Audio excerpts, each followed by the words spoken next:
அவருடைய மகனோட அந்த மரணம் வந்து அவரை பயங்கரமா பாதிச்சிருச்சு. அவரை பொறுத்தவரைக்கும் ரொம்ப வருஷமாக இருக்கு. நான் மருத்துவராக இருந்தேன். அவருக்கு சுகர் கொஞ்சம் உண்டு, ப்ரெஷர் கொஞ்சம் உண்டு, எல்லாத்தையும் கரெக்டாக இருப்பார். ஸ்மோக்கிங் கூட உண்டு, அதெல்லாம் விட்டுட்டார் சமயத்தில். அவர் மகன் போன வருடம் இறந்துட்டார். இனிமேல் உங்கள் மருந்து சாப்பிட மாட்டேன் சொக்கலிங்கன்னாரு. என்ன பாதிராஜ் எப்படி சொல்கிறீங்கன்னா, இனிமேல் வாழ்வுகள் என்ன அர்த்தம்னாரு. அந்த ஹார்மோன் அட்ரினலின் கார்டிசோல் ஒரு ஹார்மோன் சுரந்த நவீன். அது சுரந்த உடனே அவங்களுக்கு பசிக்காது, தூக்கம் வராது, எந்த மருந்து சாப்பிடக்கூடாது. அவங்க பையனை வாழ்க்கையை முடிவு பண்ணணுன்ட்டு டிப்ரெஷனில் போகும்போது ஒன்றும் எவ்வளோ சொல்லி வருவார். அந்த இம்யூனிட்டி குறைஞ்சதுனால ரெக்கரண்ட்டாக ரெஸ்பிரேட்டரி இன்ஃபெக்ஷன் வந்துடுச்சு. எல்லோரும் லங்ஸுக்காக எல்லாம் பார்ப்போம், இன்ஃபெக்ஷனை கண்ட்ரோல் பண்ணுவோம். மறுபடியும் டிஸ்சார்ஜ் பண்ணுவோம். மறுபடியும் 3 மாதம் இருந்தார். மாறி இருந்துக்கிட்டே இருந்தார். ஒரு வாட்டியும் பார்க்கும்பொழுது அவர் என்னென்னா சாப்பாடெல்லாம் இருந்து மெலிஞ்சிட்டார். ஸோ எல்லாமே காரணம் அவர் மனதில் இருந்த அழுத்தம், மகன் இருந்தது வருத்தத்தினால தான் வாழ வேண்டாம் எடுத்துக்கொண்ட முடிவு. உடனே அவர்கிட்ட கேட்டேன், நீங்கள் மருந்தை நிறுத்திடு பாரதிராஜா, நீ இறந்துரு பரவாயில்ல, உங்கள் பையன் உயிரோட திரும்பி வருவானான்னு கேட்டேன். முடியாதுன்னு இருக்கும்போது எப்படி நீங்கள் இறக்கலாம் அப்படின்னு. வாழ்ந்தது போதும் மனசில் பதிவு இல்லை. போதும் மனசில் பதிஞ்ச உடனே அவர் பயணம் முடிவை நோக்கி தான் பயணம் போகுது. அவர் மனதளோட தயாராகிட்டார், எல்லாத்துக்குமே தயார் பண்ணி தான் நடந்தார். Max Gold, cash for gold. Call 044 4545 4545. Holidays nale adu namma GT Holidays da.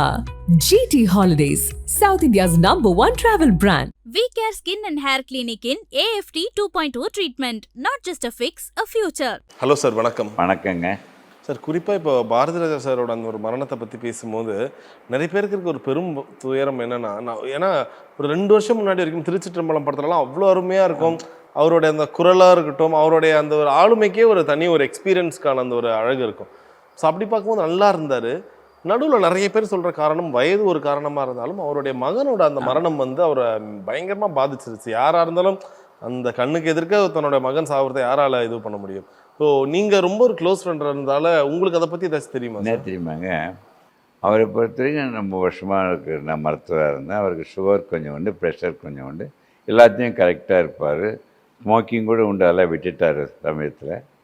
அவர் மகன் போன வருடம் இறந்துட்டார். அந்த புத்திர இழப்புன்றது ஒரு அப்பாவுக்கு தாங்கலை. எவ்வளோ பேர் கூட இருந்து 2 பேர் பார்த்து பேசி, இனிமேல் உங்கள் மருந்து சாப்பிட மாட்டேன் சொக்கலிங்கன்னாரு. என்ன பாரதிராஜ் எப்படி சொல்கிறீங்கன்னா, இனிமேல் வாழ்வுகள் என்ன அர்த்தம்னாரு. அதெல்லாம் கிடையாது, உங்களுடைய பயணம் தொடரட்டுமேன்னு சொல்லி எவ்வளோ பண்ணுவேன். அந்த டிப்ரெஷன் போனார் இல்லைங்க, வாழ வேணான்னு நினைக்கிறாரு. டிப்ரெஷன் போகும்பொழுது அந்த ஹார்மோன் அட்ரினலின் கார்டிசோல் ஒரு ஹார்மோன் சுரந்த நவீன். அது சுரந்த உடனே அவங்களுக்கு பசிக்காது, தூக்கம் வராது, எந்த மருந்து சாப்பிடக்கூடாது. அவங்க பையனை வாழ்க்கையை முடிவு பண்ணணுன்ட்டு டிப்ரெஷனில் போகும்போது ஒன்றும் எவ்வளோ சொல்லி வருவார். அந்த இம்யூனிட்டி குறைஞ்சதுனால ரெக்கரண்ட்டாக ரெஸ்பிரேட்டரி இன்ஃபெக்ஷன் வந்துடுச்சு. அவர் அட்மிட் பண்ணுவாங்க 2 மாதம். எல்லோரும் லங்ஸுக்காக எல்லாம் பார்ப்போம், இன்ஃபெக்ஷனை கண்ட்ரோல் பண்ணுவோம். மறுபடியும் டிஸ்சார்ஜ் பண்ணுவோம். மறுபடியும் 3 மாதம் இருந்தார். மாறி இருந்துக்கிட்டே இருந்தார். ஒரு வாட்டியும் பார்க்கும்பொழுது அவர் என்னென்னா சாப்பாடெல்லாம் இருந்து மெலிஞ்சிட்டார். ஸோ எல்லாமே காரணம் அவர் மனதில் இருந்த அழுத்தம், மகன் இருந்தது வருத்தத்தினால தான் வாழ வேண்டாம் எடுத்துக்கொண்ட முடிவு என்னை ரொம்ப பாதிச்சது. என்ன எவ்வளோ சண்டை போட முடியாதுன்னுவேன். சரின்ட்டு ஒரு 2 மாதம் 1 மாதம் கொஞ்சம் நல்லா இருப்பார். மறுபடியும் அந்த லெவலுக்கு போயிடுவார். அது அவரை அந்த நிலைக்கு எடுத்துகிட்டு போயிடுச்சுங்க அவரை. ஏன்னா நிறைய பேர் சொல்லுவாங்க, நல்லா இருந்தார், திடீர்னு கொஞ்சம் கொஞ்சமாக அவரோட உடல்நிலை கொஞ்சம் குறைய ஆரம்பிச்சது. ஜனவரி மாதம் ரொம்ப நிறைய செய்திகள் வந்துச்சு, கசப்பான செய்திகள். அவர் இறந்துட்டாருன்ற மாதிரி செய்திகள், ரொம்ப சீரியஸாக இருக்கிறாருன்னு சொல்லிட்டு எங்களுக்குலாம் அவ்வளோ படப்படணும் இருக்கும். என்னடா அது இவ்வளோ பெரிய ஒரு மனுஷன் கிடையாது.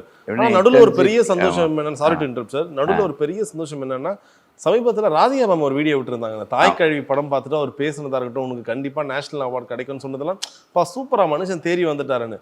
இந்த ஒரு சந்தோஷம் அடங்குறதுக்குள்ள இந்த மாதிரி ஒரு செய்தி, அது என்ன ஆச்சு? அந்த ஒரு 6 மாத காலம் என்ன ஆச்சு தெரியுமா? ஒன்றுமே இல்லைப்பா. நம்ம உடம்புல இந்த உயிர் ஒன்று இருக்குது இல்லை தம்பி, அந்த உயிரை தெய்வமாக வச்சுக்கோ. அது உடல் எனும் ஆலயத்தில்னா இயங்க முடியும். அந்த உயிர் உடல் எனும் ஆலயத்தில் இயங்குவதற்கு அது 2ம் தாங்கி பிடிப்பு அவருடைய மனம்தான். ஸோ மனம்தான் தாங்கி பிடிக்குது நம்ம உயிரையும் உடலையும். அந்த மனதை போய் நம்ம பார்க்க முடியாது, மனதை போய் தொட முடியாது.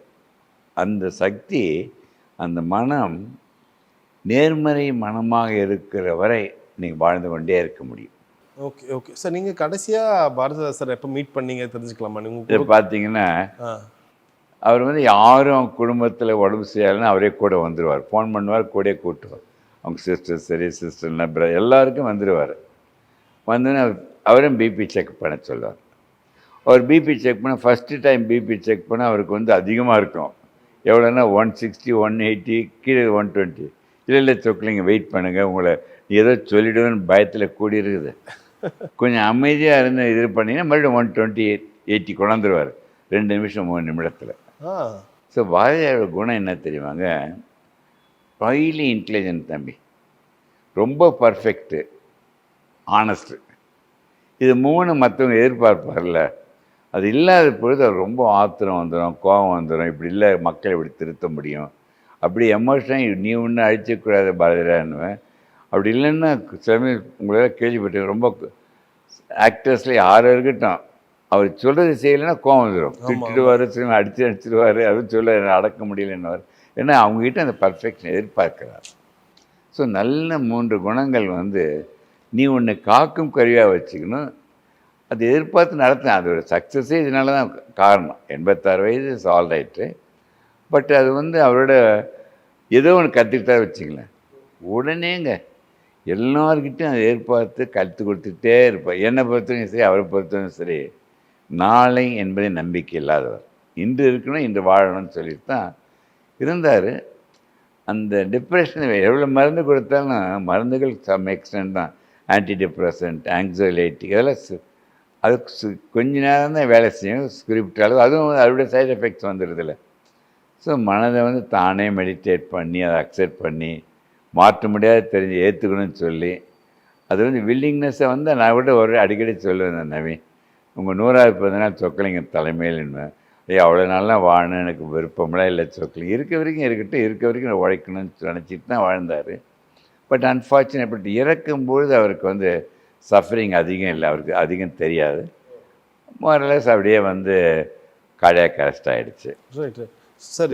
இன்ஃபேக்ட் இன்னும் நிறைய பேர் சொல்லும் போது, ஆமாம், கங்கை அமரன் சார் ரொம்ப நெருங்கிய நண்பர். ஆமாங்க. ஸோ அப்படி பார்க்கும்போது அவருடைய இறுதி சடங்கு அப்போ அவர் கொஞ்சம் ஒரு கடினமாகவே பேசினார். யாருமே கடைசி நேரத்தில் அவர் கடைசி காலகட்டத்தில் அவர் கூடவும் இல்லாமல் போயிட்டீங்களே, தனியாக போகிறாரு, ஒரு அனாதை மாதிரி போகிறாரு என் நண்பன் சொல்லிட்டு அவரோட ஆதங்கத்தை வெளிப்படுத்தினார். அது வந்து ஒரு நண்பனாக அவர் பண்ணுறதுல தப்பு இல்லை. உங்களுக்கு அந்த ஒரு பர்சனலாக அவர் இருக்கும்போது உங்களுக்கு அந்த ஒரு ஏக்கம் இருந்துச்சா? என்னடா அது என்ன சொல்லிட்டோமாங்க, ஒன்று இளையராஜா, கங்கை அமரன் அவருக்கெல்லாம் நெருங்கிய நண்பர், அவங்களுக்கெல்லாம் மருத்துவரும் கூட நான். அவர் வெளிப்பாடு வந்து அவர் மனசில் இருக்க வந்து ஒரு அட்டாச்மெண்ட். எப்போ உண்மையில கோபம் வரும், உண்மையில ரொம்ப அக்கறை இருந்து உண்மையில அட்டாச்சாக இருந்து அன்பு அதிகமாக இருக்கும்பொழுது கோபம் ஆட்டோமேட்டிக். ஸோ அவ்வளோதும் அட்டாச்சாக இருக்கும்போது இல்லைன்றது என்னை பொறுத்தவரைக்கும் ஒன்றுன்னு சொல்கிறேன் நேரில் அனைவருக்கும். 86 என்னை பொறுத்த 100 வயசு வாழணும்னு நினச்சேன் உண்மையாகவே. 86 நல்ல முதிர்ந்த வயது, அதை பற்றி ஒன்று. கடைசி வரைக்கும் ஆக்டிவாக இருந்தார், எக்ஸப்ட் லாஸ்ட் ஒரு 1 இயர். அதுவும் நடுவில் நல்லானும் நல்லா பேச ஆரம்பிச்சிடுவார் நீங்கள் சொன்ன மாதிரி. இதில் என்ன அது, நாங்கள் பிறப்பை நம்ம ரசிக்கணும்ல, பிறப்பு எவ்வளோ தூரம் மகிழ்ச்சியோ எல்லாருக்கும் சொல்கிறேன், இறப்பு 3 மடங்கு மகிழ்ச்சி. அதுக்கு உடனே தூக்கு போட்டுட்டு மருந்து போட்டு சாப்பிட்றதில்ல. நம்ம 100 வருடம் கடந்து நம்ம கடமையை செய்து விட்டு உலக வைத்துட்டு போகிறது மகிழ்ச்சி. அது பண்ணியிருக்க முடியும். அதனால் அந்த விளைவுகள், அது முக்கியமான செட்பேக் வந்து மனோஜ் இறந்தது வந்து பெரிய வருத்தமாக, அதை எப்படி ஈடுகட்ட முடியும்? அதான் நான் என்ன சொல்கிறேன், மாற்ற முடியாத ஒன்று இருந்தால் ஒன்று வச்சுக்கணும் நவீன், அதை மனதார ஏற்றுக்கோ. Okay okay okay. மாற்ற முடியும் என்றால் முயற்சி செய்து மாற்றிவிடு. 2த்தையும் பாகுபடுத்தி அறிவது தான் ஞானம். சரி. ஸோ நீ இழந்துட்டுன்னு சொல்லி கவலைப்பட்டு நீ இறக்குற உடனே அவர்கிட்ட கேட்ட, நீங்கள் மருந்தை நிறுத்திற பாரதிராஜா, நீ இறந்துரு பரவாயில்ல, உங்கள் பையன் உயிரோட திரும்பி வருவானான்னு கேட்டேன். முடியாதுன்னு இருக்கும்போது எப்படி நீங்கள் இறக்கலாம் அப்படின்னு. ஸோ நீங்கள் இருக்கிறது ஒரு தொடர்கதையாக இருக்கக்கூடாது. ஸோ ஒன்று ஞாபகம் வச்சுக்கணும், எவ்வளோ பந்தம், எவ்வளோ அன்பு, பாசம் அட்டாச் ஆனாலும் ஒரு வியாதியே மற்றவருக்கு ட்ரான்ஸ்ஃபர் பண்ண முடியாது. ஒரு இழப்புக்கு இன்னொரு இழப்பு வந்து ஈடு கொடுக்க முடியாது. அது காம்பன்சேட் பண்ணி ரெக்கவர் பண்ண முடியாதுல்ல. அந்த இடத்துல எனக்கு அவர் ரொம்ப கஷ்டப்பட்டார். பட் பரவாயில்ல, எல்லாம் அக்செப்ட் பண்ணிக்கிட்டு வாழ்ந்தார். ஓகே. இன்ஃபேக்ட் இது எந்த அளவுக்கு உண்மைன்னு தெரியல. நான் சில பேர் சொல்கிறாங்க, நான் ஒரு சந்தேகமாக உங்ககிட்ட கேட்குறேன். சில பேர் என்ன சொல்கிறாங்க, இப்போ பாரதிதாசன் சார் அவரோட இந்த யங் ஸ்டேஜில் வந்து பயங்கர செயின் ஸ்மோக்கராக இருந்தார். ஏன்னா அவ்வளோ இந்த ஒரு டென்ஷன் நிறைய ஃபோட்டோஸில் பார்க்கும்போது கையில் சிகரெட்டோட தான் அவரை பார்க்கவே முடியும். அதுதான் ஆக்டிவாக இருக்க முடியும். எக்ஸாக்ட்லி. ஸோ அப்படி சொல்லும்போது இந்த இளமை காலகட்டத்தில் வந்து அந்த உடம்பு ஆக்டிவாக இருக்கும்போது பயங்கரமாக நிறைய கலைஞர்கள் சொல்லுவாங்க, அந்த டைமில் நான் படாத பாடு உடம்பு படுத்தி எடுத்துட்டேன், அப்போ எனக்கு எஃபெக்டே பண்ணல, ரொம்ப வருஷத்துக்கு அப்புறம் லேட்டராக பயங்கர எஃபெக்ட் காட்டுதுன்னு. ஸோ அருமையான கேள்வியை நேயர்களுக்கு புரியாமல் சொல்கிறேன். நீ எவ்வளவோ ஸ்மோக் பண்ணு, ஆல்கஹால் இருக்கட்டும், நிறுத்தின 6 மாதத்தில் அந்த பாதிப்பு உடம்புல வந்ததில்லை. லங்ஸ்லேயோ லிவர்லேயோ உடம்புலையோ இரத்த குழாயிலையோ 6 மாதத்திலிருந்து 1 வருடத்தில் அந்த bad effect of smoking drinks எல்லாமே போய்விடும். ஒன்லி திங் அதை நிறுத்துறது வந்து அவங்க மகிழ்ச்சியோடு நிறுத்தணும். நிறுத்திட்டுன்னு வருத்தப்படுறது வந்து மறுபடியும் அட்ரினல் கார்டிசால் வந்துடலாம் தம்பி. ஓகே. ஸோ எதை நிறுத்துகின்றாயோ மனதார உடம்புக்கு கெடுதல் சொல்லி புரிந்து நிறுத்தி அந்த மகிழ்ச்சி அடைஞ்சால் ஒன்றுமே 1 வருடத்தில் அந்த எஃபெக்ட் எதுவுமே வராது. இல்லைன்னு வெளில வந்துட்டார். அவருடைய மெயின் திங் என்ன தெரியுவாங்க, அந்த பர்ஃபெக்ஷன், ஆனஸ்ட்டு, ஹைலி இன்டெலிஜென்ட் சொன்னல்லப்பா, அதை வந்து நம்ம உள்ளே இருக்கிற சக்தியை வச்சு அதுலேருந்து மகிழ்ச்சி நிறுத்தி என்டார்ஃபின் சுரக்குது. அந்த என்டார்ஃபின் சுரக்கின்ற வரை உன்னை வந்து எந்த வியாதியும் வராது. 80 வயசு சொக்கலைங்க 30 வயசு மாதிரி இருக்க முடியும். ரிவர்சிங் ஒரு ஏஜ். என்டார்ஃபின் என்ன தெரியுமா தம்பி, அட்ரினல் கார்டிசால் வந்து negative hormone. Endorphin is the most positive happy hormone, neuro transmitter. இப்போ மார்ஃபின் ஒன்று போட்டுக்கிறாங்கல்ல, மார்ஃபின் என்று போட்டுக்கொண்டால் அதே ஓவர் டோஸில் கொண்டுடும் அவனை. மார்ஃபின், ஓபியேட்ஸு, இந்த ட்ரக்ஸ் எல்லாம் சின்ன பசங்க அதை அனைத்தும் வெளியிலேருந்து உள்ளே எடுக்கும்பொழுது கொண்டுவிடும். அதே மார்ஃபின் என்ற என்டார்ஃபின் உள்ளே சுரப்பது தான் என்டார்ஃபின். ஸோ மார்ஃபின் உள்ளே சுரக்கின்றது, அதுதான் இங்கிலீஷில் என்டார்ஃபின். அது மகிழ்ச்சியை சுரக்க வைக்கும்போது எவ்வளோ கூடட்டும் வாழ்க்கை கொடிக்கிட்டே போகும். ரைட். சார், இப்போ பாரதிதாஸ் ஐயா வந்து ஒன்ஸ் ஹாஸ்பிட்டலில் இருக்கார், ஒரு 4 மாத காலகட்டம் மருத்துவமனையில் இருக்கார், அதுக்கப்புறம் டிஸ்சார்ஜ் ஆகுறாரு. அதுக்கப்புறம் நீங்கள் பேசுனீங்களா, அவர் உடல்நிலை குறித்து விசாரிச்சிங்களா? ஏன்னா ரொம்ப தொய்வடைஞ்சிருந்தார், அவரால் பெருசாக பேச முடியல, வோக்கல் கார்ட்ஸ் பயங்கரமாக பாதிச்சிருந்தது. ஸோ அது உங்கள் ஒரு மருத்துவராக உங்களால் கெஸ் பண்ணியிருக்க முடியும். என்ன தெரியுமா, இதில் இம்பார்ட்டன்ட் திங் வந்து இருக்கார், 3 மாதம் 4 மாதம் இருக்கார். கொஞ்சம் ஃபிட்டு ஒன்று வீட்டிலே வச்சு ஹாஸ்பிட்டலே வைக்காது, லாங் டைம் தான் வச்சுருந்தோம். வீட்டுக்கு வரோம். வீட்டுக்கு வந்து கிவன் டைமில் வந்து ரெக்கவர் ஆகலை அவர். ஏன்னா சரியாக சாப்பிட மாட்டார், மனசுலேருந்து வரல, ஒரு சரி எங்களுக்காக வாழணும் மாதிரி நினச்சிட்டு இருந்தார். அவருக்குன்னு வாழணுன்ட்டு மனதில் படலை அவர். ஸோ அது படாத பொழுது மருந்துகள் வந்து எஃபெக்ட் பண்ண ப்ரொலாங் பண்ண தவிர ஃபாஸ்ட்டாக ரெக்கவரி பண்ணி வெளில வர்றதுக்கு அவனால் வந்து என் மனசில் என்ன படுது, நான் இப்போ முதல்ல சொன்னார் இறந்தவுடனே என் மருந்து நிறுத்தினேன்னு சொக்கலைங்க, உன் மருந்தெல்லாம் வாழ்ந்தது போதும் மனசில் பதிவு இல்லை. போதும் மனசில் பதிஞ்சவுடனே அவர் பயணம் வந்து முடிவை நோக்கி தான் பயணம் போகுது. அவர் மனதளவில் தயாராகிட்டார், எல்லாத்துக்குமே தயார் பண்ணி தான் நடந்தார். பட் ஆனால் இருந்து நல்லா இருந்தார், கடைசி வரைக்கும் இருப்பார், போராடுவார், நல்லா இருக்கும்போது இருக்கணும்னு நினைப்பார். இல்லை மனிதன் தானே இம்பார்ட்டண்ட் ஆகிடுதில்ல தம்பி. ஸோ நான் என்ன நினைக்கிறேன்னா, இறந்ததுனால வருத்தப்படுற அனைவருக்குமே நான் வந்து என்னுடைய அனுதாபங்களே தெரிவிச்சுக்கிறேன் அவங்க எல்லோரோடும். அவருடைய விட்டு சென்ற எண்ணங்கள், வாழ்க்கையில் படத்தில் கொடுத்த பாடங்கள் நம்ம தொடர்ந்து பண்ணிக்கிட்டே இருக்கும்பொழுது என்ன ஆகிடும்னா, தமிழினம் தமிழ் மக்கள் இருக்க வரைக்கும் அவர் இறக்க மாட்டார். அதான் நினைக்கிறேன். நான் வந்து தமிழ் மேலே ரொம்ப பற்றுள்ளவர்ப்பா. தமிழர் தான் சுவாசிப்பார்.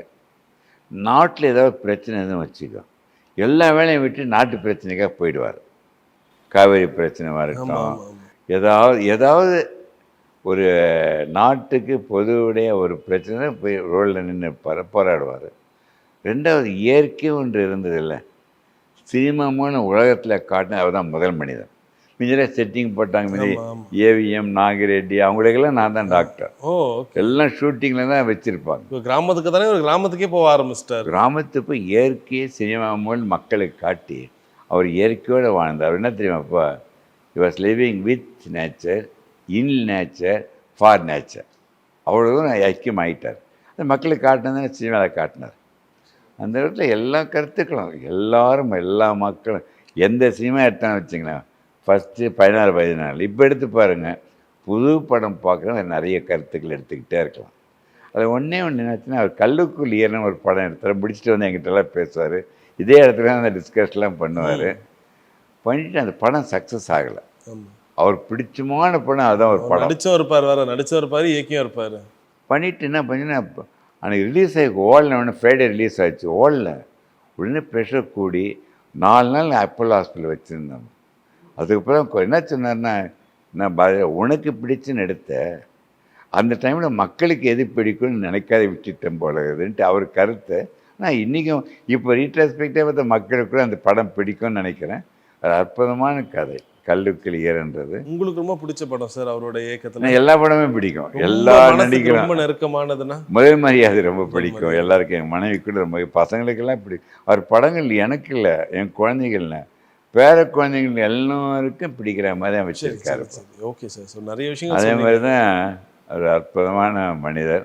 Super super. அவர் இறந்தால் நினைக்காத நம்ம இருந்தால் போதும் நினச்சிட்டு. நிச்சயமா நிச்சயமா. உங்கள் நண்பர்ன்றதை தாண்டி ஒரு திரையுலக ஜாம்பவானா அவர் வந்து எல்லாருக்குமே ரொம்ப நெருங்கிய ஒருத்தர், ரொம்ப பிடித்தமான ஒருத்தர். அவரோட இழப்பு வந்து கண்டிப்பாக எல்லாருக்குமே வந்து ஒரு பெரிய ஒரு அதிர்ச்சியான மனிதர். இருந்தாலும் நீங்கள் சொன்ன மாதிரி அவர் எடுத்த படங்களோட எண்ணிக்கை ரொம்ப 34 படங்கள் தான் இயக்கியிருக்காரு. ஆனால் அந்த 34 படங்களும் ஒரு பெரிய பாடங்கள் தான். படமும் 100 படங்கு சமம். நிச்சயமா நிச்சயமா. ஆணித்தன பதிவு மாதிரி பண்ணிட்டாரு. ஸோ அவர் இப்போ நம்ம கூட உடல் ரீதியாக இல்லைனாலும் படங்கள் ரீதியாக இன்னும் 100 வருஷம் கூட அவர் இருப்பார். இது வாழ்க்கை முழுவதும் நிச்சயமா நிச்சயமா சார். இந்த நேரத்திலையும் உங்களோட பொன்னான நேரத்தை எங்களுக்காக ஒதுக்குனதுக்கு மிக்க நன்றி சார். Thank you sir. வணக்கம்மா. Max Gold, cash for gold. Call 044 4545 4545. Holidays nale adu namma GT Holidays da. GT Holidays, South India's #1 travel brand. We Care Skin and Hair Clinic in AFT 2.0 treatment, not just a fix, a future.